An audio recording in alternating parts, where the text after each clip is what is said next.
পাগলা কইছে নারায়ে তাকবীর আল্লাহু আকবার, দিন ইসলাম জিন্দাবাদ, দিন ইসলাম জিন্দাবাদ, আমাদের ধর্ম ইসলাম, এটা স্লোগান ঠিক আছে। আপনি নারায়ে রিসালাতও বলবেন, কারণ ওয়াহাদানিয়তের স্লোগান হলো নারায়ে তাকবীর আল্লাহু আকবার, আর রিসালাতের ধ্বনি হলো নারায়ে রিসালাত ইয়া রাসূলুল্লাহ। এরপর আপনি দিন ইসলাম বলবেন, সব ঠিক আছে। আপনি লা ইলাহা ইল্লাল্লাহ মুহাম্মাদুর তো পাশাপাশি আছে কিনা বলেন। তাহলে আপনি ওই নবীর স্লোগানটা দিলেও আমার আল্লাহ খুশি হবে। কুল ইন কুনতুম তুহিব্বুনাল্লাহ ফাত্তাবিউনি ইউহিব্বুকুমুল্লাহ। রাসূলকে মানা, আল্লাহকে মানা, কথা বলেন ঠিক কিনা বলেন। কোনো অসুবিধা নাই, এগুলো নিয়ে বিতর্ক জড়াবেন না। আমি যেটা বলছি এটা রিয়েল ট্রুথ, একদম রিয়েল, কোনো ধরনের দ্বন্দ্ব নাই, কোনো দ্বন্দ্ব নাই, কথা বলেন ঠিক কিনা বলেন।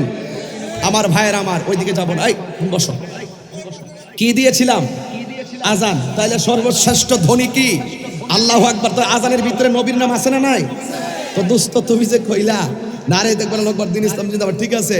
তাহলে লা ইলাহা আশহাদু আল্লা ইলাহা ইল্লাল্লাহ, এরপর আবার আশহাদু আন্না মুহাম্মাদুর রাসূলুল্লাহ, এরপর আপনার ইসলামের অনুশাসন, নামাজ, রোজা, হজ, যাকাত, জিন্দেগি বন্দেগি সব করবেন। আল্লাহ এবং রাসূল যা পাঠাইছেন, যা নিয়ে আসছেন, এগুলো মানবেন, এগুলো ইসলাম, কথা বলেন ঠিক কিনা বলেন। এই ছোট্ট একটা মেসেজ বুঝতে একটু অসুবিধা, যে আমাদের মাঝে এই বিষয়টা চলে আসছে, দীর্ঘদিন লম্বা হয়ে গেছে। এই জন্য এগুলো নিয়ে আমরা পরস্পর কাছাকাছি বসলেই এগুলো সমাধান হয়ে যাবে ইনশাআল্লাহ। তাহলে আমি কি আজানের কলি দুইটা বলবো ইনশাআল্লাহ?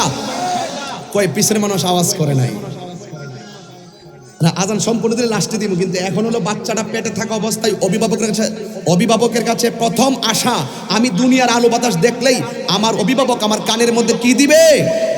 আরো জনে কি দিবে? কতক্ষণ না কি দিবে? এই বেচারার গলা ভেঙে গেছে গা, যা গোয়াজ করে আমি বাবার গলা ভাঙছে, অসুবিধা নেই। মনে পাবলিকের সাথে সিলেতে গলাটা ভাঙছে। আর মাহফিল করলে এমন টেনশন থাকে, কথা কোন ঠিক কিনা। আমার বাড়িতে যখন আমি মাহফিল করি, আমি ওয়াজ না করলে আমার গলা ভেঙে যায়। আর এমনি 3টা-4টা মাহফিল করি, গতকাল 12টার আগে 3 মাহফিল শেষ করে ফেলছি, কিন্তু গলা ঠিক আছে।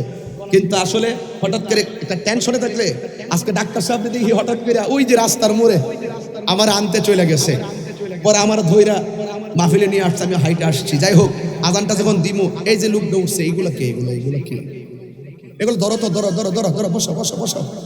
এই বাবা বসো বসো বসো বসো বসো বসো দো, বসো দো, নাহলে সাইরা দাও, বেশি সমস্যা হইলে সাইরা দাও, 1 নম্বর হইলে সাইরা দিও।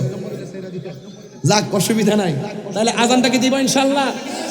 তাহলে কি আজানের ধ্বনি আমাদের কাছে কি ভালো লাগে না খারাপ লাগে?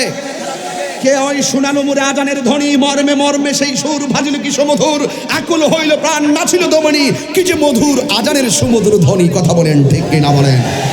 আজান কাহারো বিরক্তির কারণ হতে পারে না। আজান যদি কাহারো বিরক্তির কারণ হয়, বাংলাদেশে থাকার অধিকার তার নয়।